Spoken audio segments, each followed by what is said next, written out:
इनके लबे रंगी की निछावर थी कि जिसने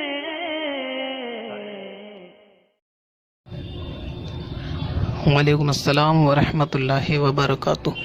मोहम्मद निज़ाम क़ादरी हैं।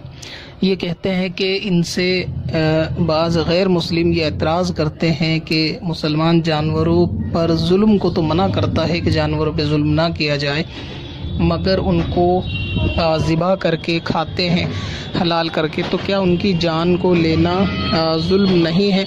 क्या उन पे ये जुल्म नहीं है किसी जानदार की जान को लेना?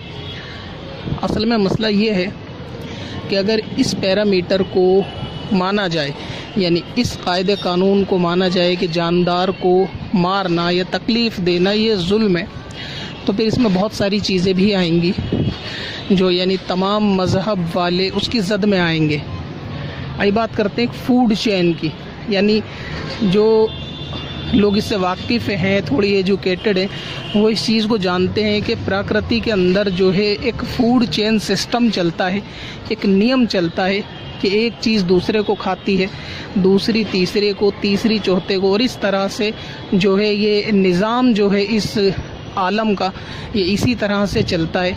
मसलन ये कि पौधे सूरज से धूप लेते हैं, अपना जो उनका भोजन होता है वो लेते, फिर उसमें दूसरे उन पौधों को दूसरे जानदार खाते हैं, उन जानदारों को दूसरे जानदार खाते हैं। तो इस तरह से एक नियम चलता है, इसको जो है वो ज़मीन का जो इससे बैलेंस कुदरत का वो बना रहता है। अगर किसी भी एक चीज़ को हम अपनी अकल के मुताबिक रोक दें, इस फूड चेन सिस्टम में अगर हम कोई छेड़छाड़ करने की कोशिश करें, तो इसके नताइज जो हैं, जो इसके अंजाम जो हैं, वो बहुत ज़्यादा बुरे साबित होंगे। यानी एक चीज़ की जो है वो तादाद इतनी बढ़ेगी कि फिर वो अपनी जो वो चीज़ खाती होगी उसको इस कदर खाएगी कि दूसरी चीज़ की कमी पड़ जाएगी। इसको एक मिसाल से ऐसे समझें, चाइना में 1958 से 1962 तक एक कैंपेनिंग चलाई गई थी, एक मुहिम चलाई गई थी किल ए स्पैरो कैंपेन के नाम से, कि वहाँ ये बिल पास किया गया या वहाँ के नेता के ज़रिए से ये चीज़ पूरे चाइना के ऊपर लागू कर दी गई कि जिस चिड़िया को देखो आप मार दो। और इसके बदले में इनकी दलील ये थी कि ये चिड़िया जो है वो हमारे अनाज को, चावलों को खाती हैं, जिससे नुकसान होता है। अगर चिड़िया मार दी जाएंगी तो अनाज की तादाद बढ़ जाएगी, क्योंकि ये जो हज़ारों लाखों चिड़ियाँ हैं ना, ये बहुत चावल खा के ख़त्म कर देती हैं। वो चावल हमारी कौम के काम आएगा, वो अनाज हमारी कौम के काम आएगा। इसके नतीजे जो ख़तरनाक हुए ना, वो पूरी दुनिया ने देखे। आज इस पे आप आराम से इंटरनेट पे इसकी तफसील जान सकते हैं कि किस तरह से चाइना ने चिड़िया का जब ख़ात्मा किया। लाखों चिड़िया जो है वो 4 सालों में मारी गई, उनको निशाना बनाया गया, उनके घोंसलों को तबाह कर दिया गया, अंडों को फोड़ दिया गया। उसके नतीजे ये हुए कि चाइना की करोड़ों आवाम जो है वो कहत का, भूखमरी का शिकार होकर मर गई।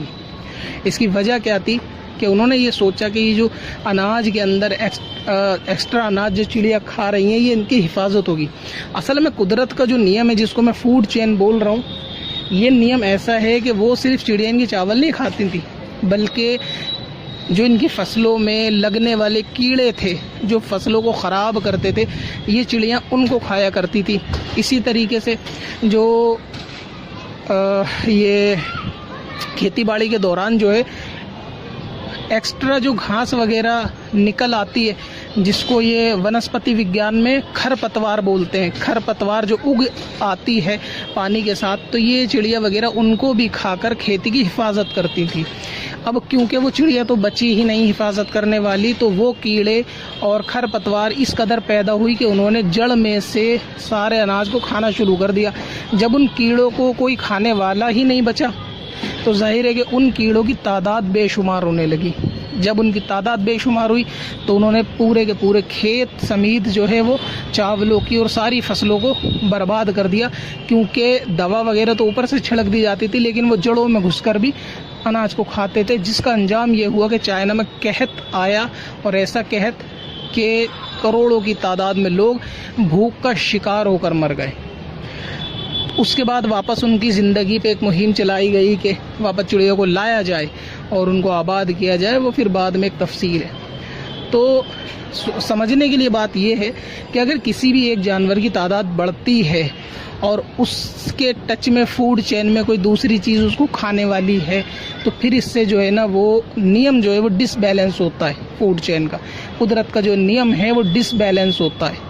तो इसलिए कुदरत ने जिसको खाने की ग़िज़ा में जो दिया है वो हिकमत के साथ दिया है, उसको अपनी अकल के साथ नहीं तोला जा सकता कि फ़लाँ शख्स वो ना खाए, ऐसा खाए और वैसा खाए।